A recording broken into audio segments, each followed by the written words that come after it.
Program Tabungan Perumahan Rakyat atau TAPRA menuai perdebatan.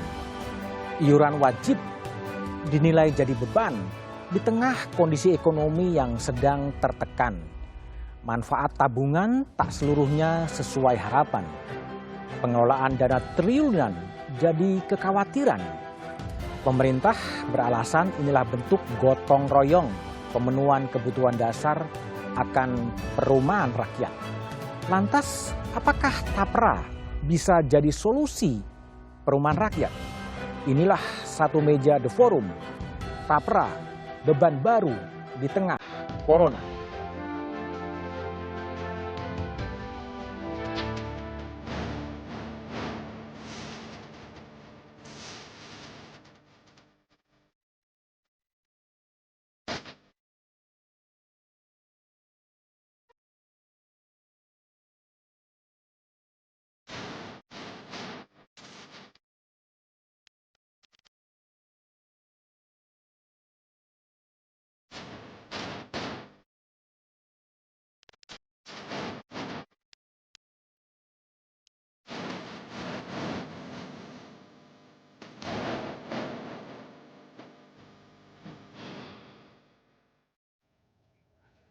Di tengah pandemi COVID-19 yang belum ketahuan kapan akan berakhir, Presiden Jokowi menandatangani peraturan pemerintah soal penyelenggaraan tabungan perumahan rakyat yang membebankan kepada pekerja dan pengusaha 3% untuk iuran perumahan rakyat.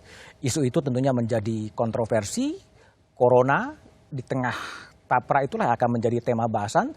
Telah hadir bersama saya Fajrul Rahman, juru bicara Presiden. Lalu kemudian ada Bapak Adi Setianto, komisioner Badan Pengelola Tabungan Perumahan Rakyat. Ada juga pengusaha yang juga Wakil Ketua Umum Kadin Sandiaga Uno. Dan di studio ada Ilham dari Ketua Umum Konfederasi Persatuan Buruh Indonesia, dan ada anggota DPR Anies Biarwati, Komisi 11 dari fraksi PKS. Saya akan mengawali diskusi kepada Fajrul.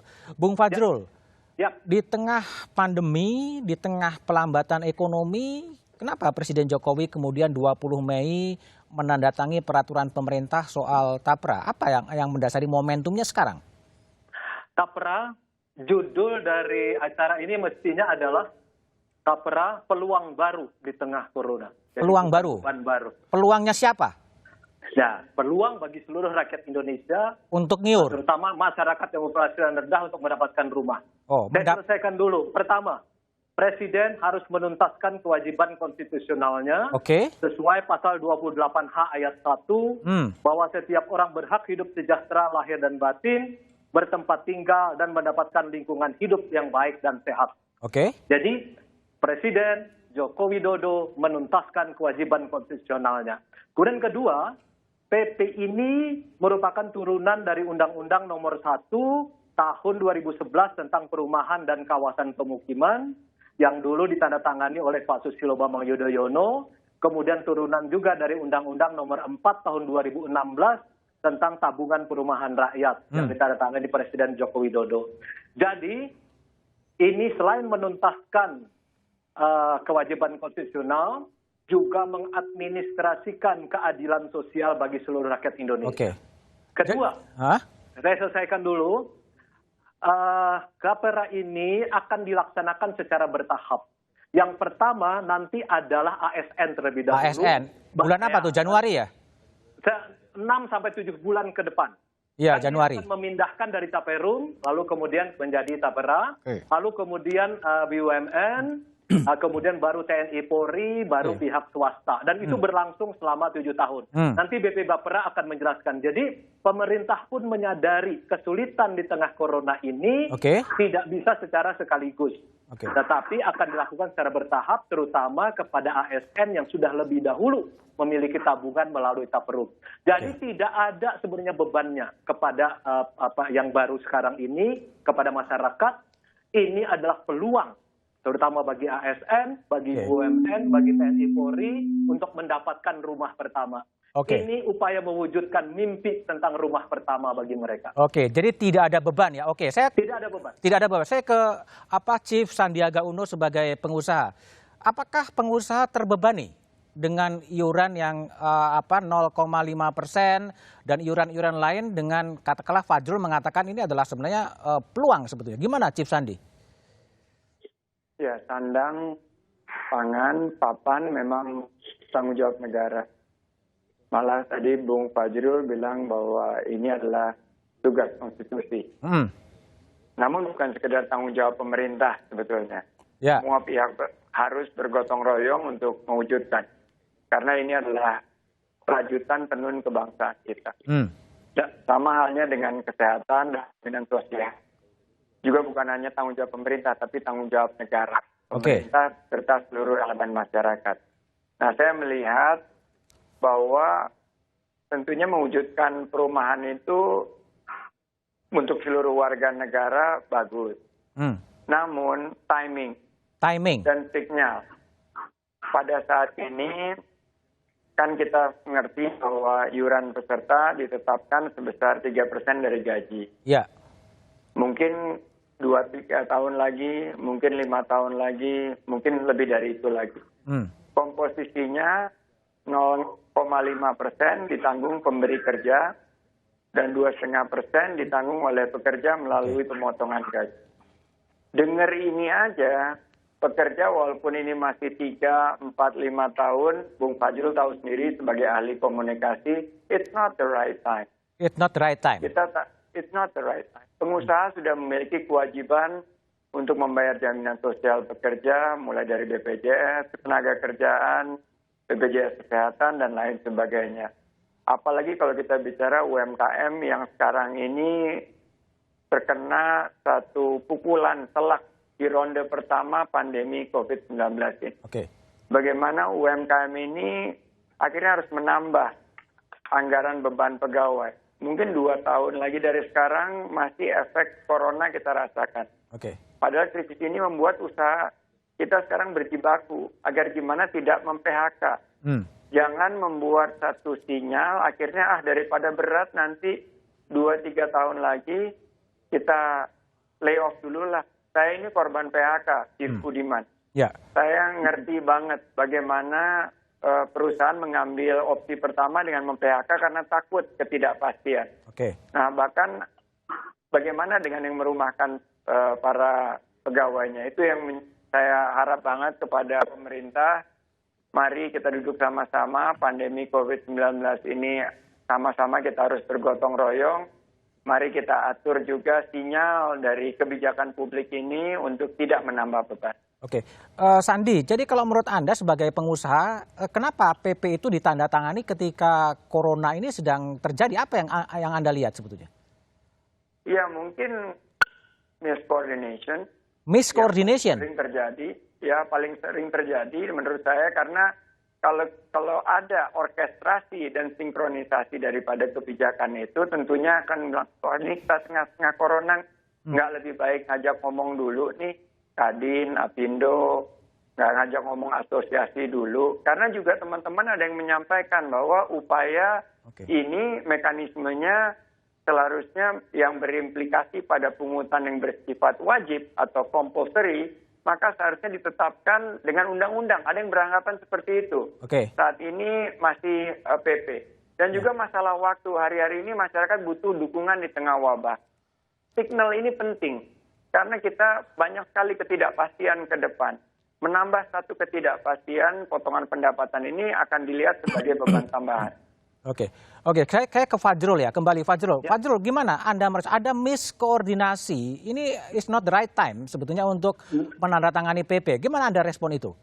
Tidak sebenarnya. Ini adalah upaya untuk menuntaskan kepastian sebenarnya karena kan Undang-Undang Nomor 1 Tahun 2011 tentang perumahan dan kawasan pemukiman ini sudah tahun 2011, yaitu sejak 9 tahun yang lalu.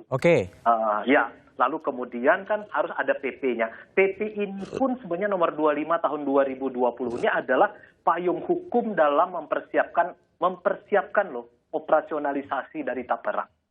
Nah, Nah, kemudian ini dalam 6-7 bulan ke depan baru tahun 2021 baru dia bisa beroperasi. Itu pun baru dikerjakan nanti dengan secara berurutan, yaitu ASN, BUMN, TNI, Polri, baru masyarakat. Jadi artinya ini sebenarnya menyatakan kepastian yang diberikan oleh pemerintah Joko Widodo kepada seluruh masyarakat Indonesia bahwa mereka berhak mendapatkan rumah mereka yang pertama. Oke.